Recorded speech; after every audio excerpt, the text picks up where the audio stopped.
प्रिय विद्यार्थियों, मैं आज आप लोगों को कक्षा 10 गणित त्रिकोणमिति के अंतर्गत पहली प्रश्नावली 8.1 के प्रश्न संख्या 5 से बताऊंगा। प्रश्न संख्या 1 से लेकर 4 तक के प्रश्न आप लोगों को पूर्व में बताए जा चुके हैं। आज मैं इस वीडियो में प्रश्न संख्या 5 से बताऊंगा।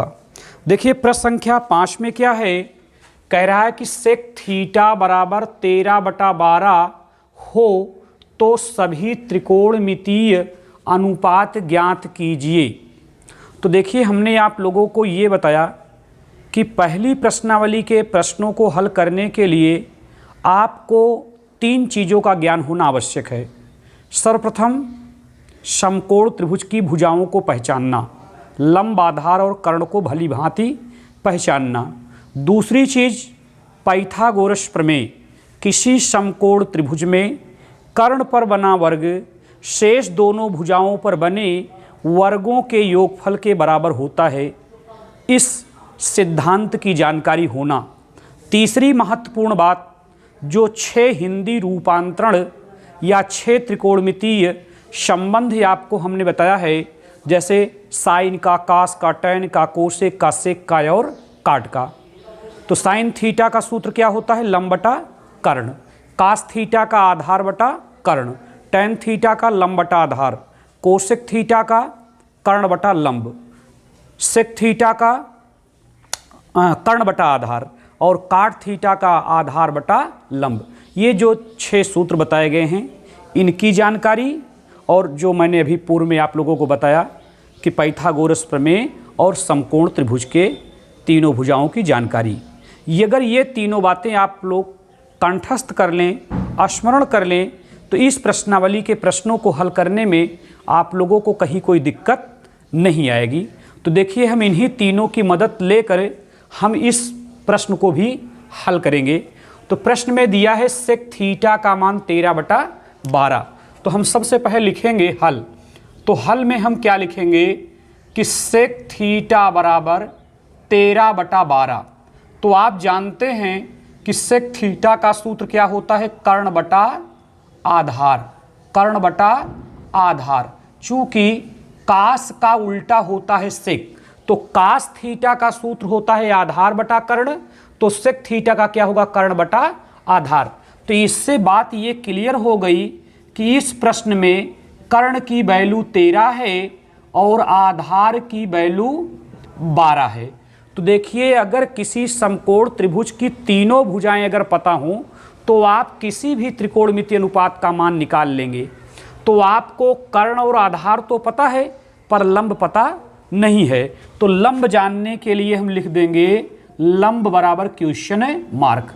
अब हम क्या करेंगे, एक समकोण त्रिभुज का निर्माण करेंगे। तो देखिए हमने एक समकोण त्रिभुज बना दिया। अब हम समकोण त्रिभुज बनाने के बाद इस समकोण त्रिभुज का नामकरण करेंगे। देखिए कल हम बता रहे थे कि जैसे जो टाइटल लगी हो उस टाइटल के, अगर जैसे टाइटल भी ए लगी होती तो मैं त्रिभुज का नामकरण ABC के नाम से कर देता। लेकिन आज देखो ABCD अर्थात ABCD के अक्षरों से एक भिन्न टाइटल थीटा आ गई है। तो हम त्रिभुज का जो नामकरण करेंगे OABC के नाम से ही कर देते हैं, या PQR के नाम से कर देते हैं, या XYZ के नाम से कर देते हैं। लेकिन हम जो टाइटल इसमें थीटा लगी है वो थीटा हम त्रिभुज के अंदर शो कर देंगे। तो आपको जानना है कि हम इस जो सेक के साथ थीटा टाइटल है, इस थीटा को हम इस त्रिभुज के किस प्रतीक पर, A पर कि B पर कि C पर, कहाँ पर हम थीटा प्रदर्शित करें, अंदर प्रदर्शित करना है तो हम प्रदर्शित कर देते हैं C पर। अब सवाल ये उठता है कि हम A पर भी कर सकते हैं क्या, B पर भी कर सकते हैं क्या?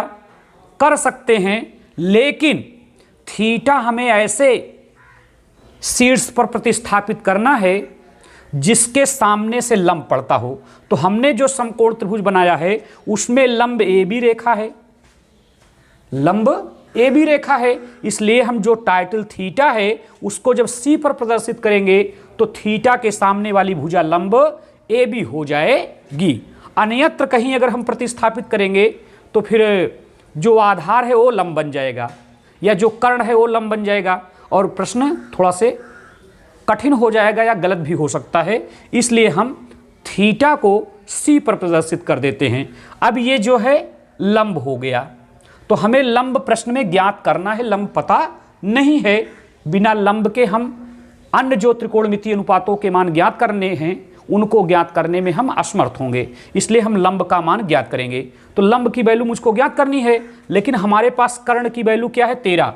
तो हमारे द्वारा बनाए गए समकोण त्रिभुज में समकोण त्रिभुज किस पर बनेगा, बी पर। तो बी के सामने वाली जो भुजा AC है वही कर्ण होगी। तो ये कर्ण कितना है 13 और इसका आधार क्या दिया है 12। तो आप चित्र में भली भांति समझ गए होंगे कि हमारे पास कर्ण की वैल्यू 13 और आधार की वैल्यू 12 है। तो हमें लंब की वैल्यू निकालना है। अब लंब की वैल्यू निकालना हो तब भी, आधार की वैल्यू ज्ञात करना हो तब भी, कर्ण की वैल्यू ज्ञात करना हो तब भी, इन तीनों में से किसी एक का मान जानने के लिए हम पाइथागोरस प्रमेय ही यूज करते हैं। तो हम अब लिखेंगे कि अब पाइथागोरस प्रमेय से, अब पाइथागोरस प्रमेय से तो हम जानते हैं कि पाइथागोरस प्रमेय क्या है, कर्ण स्क्वायर बराबर आधार स्क्वायर प्लस लंब स्क्वायर। तो हम यहां लिखेंगे कर्ण स्क्वायर बराबर आधार स्क्वायर प्लस लंब स्क्वायर। तो हमें कर्ण की वैल्यू क्या पता है 13, तो हम 13 का वर्ग कर देते हैं बराबर आधार की वैल्यू क्या है 12, तो हम 12 का वर्ग कर देते हैं प्लस लंब जो AB है इसी की वैल्यू हमें जानना है। तो इसका नामकरण हम AB के नाम से किए हैं, तो AB का हम वर्ग कर देंगे। अब 13 का वर्ग 169 होता है और 12 का वर्ग 144 होता है प्लस AB का वर्ग। अब हम क्या करेंगे कि पक्षांतर का कार्य करेंगे। तो जब पक्षांतर करेंगे तो 169 माइनस 144 बराबर हमें AB का वर्ग प्राप्त होगा।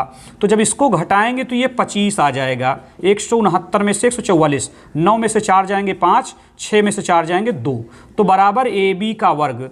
अब हम लोग जान रहे हैं हमें AB का वर्ग नहीं चाहिए, हमें AB चाहिए।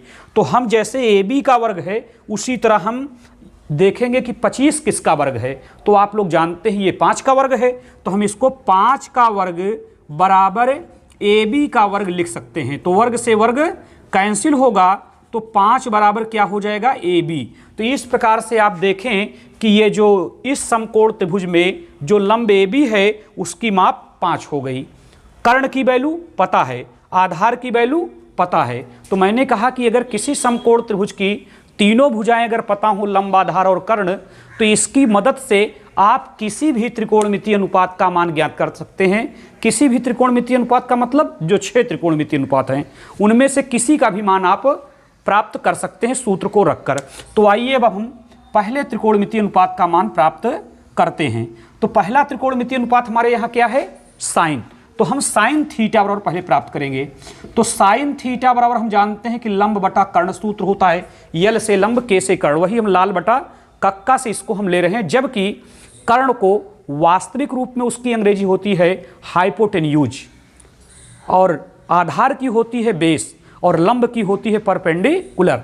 लेकिन हम यहाँ यल के और ए से काम चला रहे हैं। यल का मतलब लंब से हम समझ रहे हैं, के का मतलब कर्ण समझ रहे हैं और ए का मतलब आधार। हम वो लाल बटा कक्का से इस प्रश्न को हम सिद्ध कर रहे हैं या हल कर रहे हैं। तो साइन थीटा बराबर होता है लंब बटा कर्ण, लंब बटा कर्ण होता है। अब सभी बच्चे देखें कि साइन थीटा बराबर जो लंब बटा कर्ण है, लंब बटा कर्ण। तो अब हम अपने चित्र में थीटा टाइटल को पकड़ लेंगे।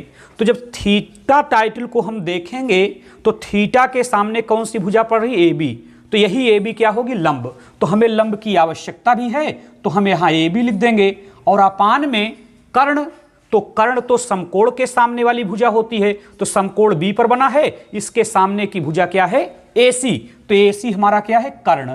तो हम साइन थीटा बराबर AB बटा AC प्राप्त कर लिए। तो जहां AB की माप क्या है 5, तो हम AB पर 5 लिखेंगे और बटा AC कर्ण पर हम 13 लिखेंगे। तो इस प्रकार से ये पहले त्रिकोणमितीय अनुपात का मान हमें प्राप्त हो गया। अब इसी तरह हम दूसरे भी त्रिकोणमितीय अनुपात का मान निकाल सकते हैं। तो दूसरा त्रिकोणमितीय अनुपात क्या होता है? Cos theta. तो कास थीटा बराबर क्या सूत्र होता है? आधार बटा कर्ण। ए से आधार, के से कर्ण। तो कास थीटा और आधार बटा कर्ण। अब हम थीटा टाइटल को चित्र में देखेंगे तो थीटा के सामने जो ए बी है वो तो लंब है, लेकिन लंब की आवश्यकता हमें नहीं है। ठीक, हमें तो आधार चाहिए। तो अगर ये वाली भुजा लंब है तो आधार क्या बनेगी? BC। तो BC को हम लंब आधार यहां लिखेंगे और बटा के माने कर्ण हमारा AC, जो कि पूर्व निश्चित है। तो हमने BC बटा AC प्राप्त कर लिया। अब हम लिखेंगे कास थीटा बराबर ABC। तो BC की माप तो हमें 12 पता है, तो हम 12 लिख देंगे और बटा AC की क्या माप है? AC माने 13। तो ये 12 बटा 13 दूसरे त्रिकोणमितीय अनुपात का मान आ गया। अब इसी तरह हम तीसरे त्रिकोणमितीय अनुपात का मान निकालेंगे। तो तीसरा त्रिकोणमितीय अनुपात होता है tan। तो tan थीटा बराबर क्या सूत्र बनेगा? लंब बटा आधार। ये आप लोग जानते हैं। तो tan थीटा बराबर लंब बटा आधार। अब हम थीटा के सामने वाली भुजा को लंब पा जाएंगे। तो थीटा के सामने लंब क्या है? AB।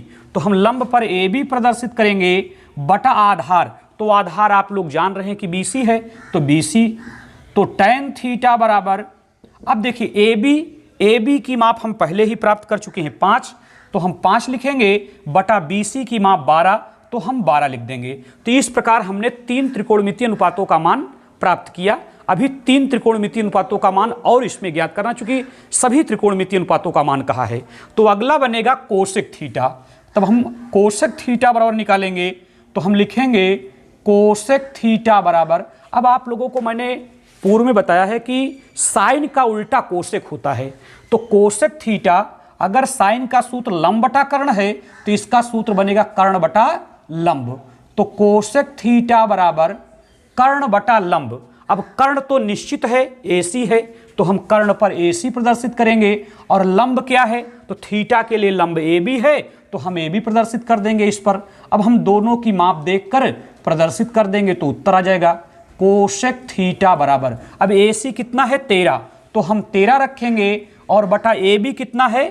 5, तो हम 5 का प्रयोग कर देंगे। तो कोसेक थीटा की वैल्यू 13 बटा 5 आ गई। अब इसी तरह से अगला है सेक। अगला त्रिकोणमितीय अनुपात कोसेक के बाद सेक, लेकिन अब सेक का मान चूंकि प्रश्न में स्वयं दिया है तो उसे ज्ञात करने की आवश्यकता नहीं है। अब हम सेक के बाद क्या आता है? काट। तो काट का ज्ञात करेंगे। तो आप लोग जानते हैं कि काट मतलब tan का उल्टा होता है। तो अगर tan का सूत्र होता है लंब बटा आधार, तो काट का सूत्र क्या होगा? आधार बटा लंब। तो काट थीटा बराबर आधार बटा लंब। तो काट थीटा बराबर, अब हम देख लेंगे कि थीटा टाइटल के लिए आधार क्या है। तो थीटा के लिए तो ये वाली भुजा लंब बनेगी, तो आधार क्या बनेगा? BC। तो इसको हम BC प्रदर्शित करेंगे और बटा लंब क्या है? AB। तो हम AB प्रदर्शित कर देंगे। तो काट थीटा बराबर ABC। तो BC की वैल्यू हम 12 देख रहे हैं, तो 12 प्रदर्शित करेंगे बटा AB की वैल्यू ये हमने प्राप्त किया है 5, तो हम यहाँ पर 5 लिख देंगे। तो ये भी आपका आंसर बन जाएगा। एक आंसर आपका ये बन गया, एक ये बन गया, एक ये बना और एक आपका आंसर ये बन गया। तो कुल 6 त्रिकोणमितीय अनुपात होते हैं, जिनमें से एक त्रिकोणमितीय अनुपात का मान दिया था और शेष 5 त्रिकोणमितीय अनुपातों का मान ज्ञात करना था, जिसको हमने इस प्रकार से ज्ञात कर दिया। आइए अब हम लोग प्रश्न संख्या 6 देखते हैं कि प्रश्न संख्या 6 में क्या दिया है।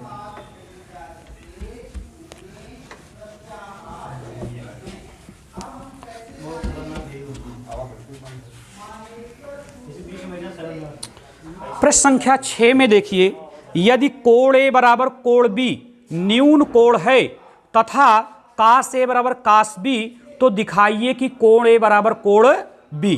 तो हम लिख लेते हैं यहां पर प्रश्न संख्या 6, यदि कोण A और कोण B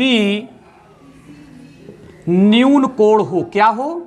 न्यून कोण हो, न्यून कोण हैं, तथा कास A बराबर काश B, काश A बराबर काश B, तो दिखाइए कि कोण ए बराबर कोण बी, ये हमें सिद्ध करना है। तो हम सबसे पहले इस प्रश्न को सिद्ध करने के लिए क्या करेंगे कि लिखेंगे हल।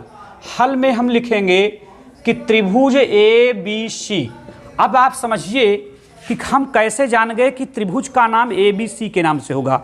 चूंकि प्रश्न में कोण ए और कोण बी की चर्चा किया है, तो कोण ए तभी त्रिभुज का हो सकता है जब त्रिभुज का नामकरण ए बी सी के नाम से होगा। तो हम लिखेंगे त्रिभुज ए बी सी में कोण ए और कोण बी क्या है, न्यून कोण है। तो त्रिभुज ए बी सी में, चूंकि त्रिभुज ए बी सी में कोण ए और कोण बी क्या है, न्यून कोण है। कैसा कोण है, न्यून कोण है, तथा कास ए बराबर कास बी। इसलिए सबसे पहले हम एक समकोण त्रिभुज बनाएंगे जिसमें कोण ए और कोण बी को न्यून कोण समझेंगे। तो हम ऐसा त्रिभुज आपके सामने बना दे रहे हैं, समकोण त्रिभुज। अब आप ये देखिए, भ्रमित यहाँ नहीं होना है कि हर बार तो गुरुजी इस तरफ से बनाते थे, इस बार इस तरफ से बना दिए, ऐसी कोई बात नहीं। चाहे आप इस तरफ से बनाइए चाहे इस तरफ से बनाइए, तो हमने त्रिभुज बना दिया। अब इसका हम नामकरण करेंगे, तो इसका नामकरण हम करेंगे ए बी सी के नाम से। त्रिभुज का नामकरण जो करेंगे वो ए बी और सी के नाम से करेंगे। तो यहाँ पर समझने की बात है कि ए कहाँ पर प्रदर्शित किया जाए, बी कहाँ प्रदर्शित किया जाए, सी कहाँ प्रदर्शित किया जाए। तो चूंकि ए और बी न्यून कोण हैं, तो आप देख लीजिए कि इस समकोण त्रिभुज में किन किन बिंदुओं पर या कहाँ कहाँ न्यून कोण बन सकता है। चूंकि यहाँ तो हमारा समकोण बनेगा, तो यहाँ तो न्यून कोण बनने की संभावना नहीं है। तो यहाँ पर हम ए या बी अक्षर का प्रयोग नहीं कर सकते, तो हम सी अक्षर का प्रयोग समकोण पर कर दे रहे हैं। अब हमारे पास दो अक्षर बचे ए और बी, जो कि न्यून कोण हैं, तो उनको हम कहीं भी रख सकते हैं। चाहे ए यहाँ रख दीजिए और बी यहाँ रख दीजिए। तो इस प्रकार से आपके सामने एक समकोण त्रिभुज बन गया, जहाँ कोण सी समकोण प्रदर्शित मैंने कर दिया, तथा प्रश्न के शर्तानुसार कोण ए और बी जो हैं, कोण ए और कोण बी, ये न्यून कोण प्रदर्शित हो गए। अब देखिए, तो तथा प्रश्न में और क्या दिया है, कास ए बराबर कास बी। तो हमें सिद्ध करना है कि कोण ए बराबर कोण बी। तो हम लिखेंगे कि चूंकि कास ए बराबर कास बी, ब्रैकेट्स में हम लिख देंगे दिया है। अब आप लोग चित्र को देखकर समझिए, इस प्रश्न में भुजाओं की माप से मतलब नहीं है, भुजाएं नहीं दिया है। तो कास ए बराबर कास बी दिया है प्रश्न में। अब आप लोग जानते हैं कि अगर हम इस चित्र को देखकर कार्य करें, तो कास ए का पहले सूत्र आप लोग जान लीजिए। कास ए आधार बटा कर्ण, आधार बटा कर्ण। कास चाहे ए हो, चाहे थीटा हो, चाहे बीटा हो, चाहे अल्फा हो, सभी का सूत्र क्या होगा कास के लिए, आधार बटा कर्ण। कास ए का सूत्र क्या बनेगा, आधार बटा कर्ण। और कास बी का भी सूत्र तो आधार बटा कर्ण ही बनेगा। तो आधार बटा कर्ण आप लिख सकते हैं, लेकिन इस कास ए के लिए आधार कुछ हो सकता है, उस कास के लिए आधार कुछ और हो सकता है। तो हम पहले कास एक जो आधार बटा कर्ण लिखे हैं, पहले इसके बारे में हम देखेंगे। तो कास ए, अब हम ए टाइटल को पकड़ेंगे। जब ए टाइटल को हम देख रहे हैं, तो ए टाइटल के सम्मुख जो बीसी भुजा है, ये तो लंब है, तो हमें लंब की आवश्यकता है नहीं, हमें तो आधार चाहिए। तो इसके लिए आधार क्या बनेगी, एसी भुजा। तो हम यहाँ लिखेंगे एसी, और बटा कर्ण। कर्ण तो समकोण के सामने वाली भुजा कर्ण होती है, तो समकोण के सम्मुख भुजा क्या है, ए बी। तो हम यहाँ पर ए बी प्रदर्शित करेंगे, बराबर। अब पुनः हम कास बी के लिए आधार देखेंगे, तो बी टाइटल के लिए ए सी क्या है, लंब, तो आधार क्या बनेगा, बी सी। तो हम यहाँ लिख देते हैं बी सी, और बटा कर्ण तो वही रहेगा, कर्ण कभी नहीं बदलता, चाहे टाइटल बदल जाए, कर्ण वही रहेगा। तो कर्ण क्या बनेगा हमारा, ए बी बनेगा। तो इस प्रकार हम पा गए A C upon A B बराबर B C upon A B. अब आप देखिए कि ए बी हमारे दोनों पक्षों में विद्यमान है और हर में विद्यमान है, इसलिए दोनों आपस में कट जाएंगे। अब बचा क्या, ए सी बराबर क्या, बी सी। अब आप चित्र में देखिए, ए सी भुजा के बराबर बी सी भुजा हमने सिद्ध कर लिया कि ए सी बराबर बी सी। तो आप लोग कक्षा 9 में, 8 में, 7 में गणित में प्रमेय सुने होंगे कि समान भुजाओं के सम्मुख कोण समान होते हैं।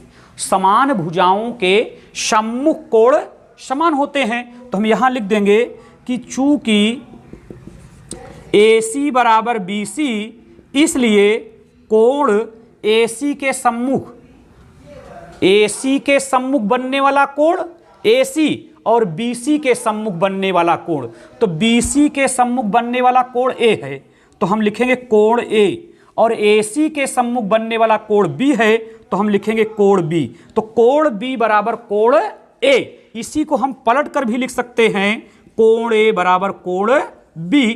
हम यहां रीजन लिख देते हैं उसका कि समान भुजाओं के सम्मुख कोण समान होते हैं। ये आपको कंठस्थ रहना आवश्यक है। समान भुजाओं के सम्मुख कोण समान होते हैं, इसीलिए कोण A बराबर कोण B, ये सिद्ध हो गया। तो इस प्रकार हमने आप लोगों को इस वीडियो में प्रश्न संख्या 5 और प्रश्न संख्या 6 का हल बताया। तो प्यारे बच्चों, आप लोग वीडियो को पूरा देखें, शुरू से प्रारंभ करें तो अंत तक देखें, तभी उसका पूरा रहस्य आप जान पाएंगे, समझ पाएंगे। और इस वीडियो को तो आपको अगर एक बार देखने में समझ में नहीं आ रहा है तो आप इसको 2 बार, 3 बार, 4 बार भी देख सकते हैं, या चाहे जितनी बार आप देखें, जब आपके समझ में आ जाए तब ठीक है। तो इसलिए आप लोग इसका लाभ लेते रहें। धन्यवाद।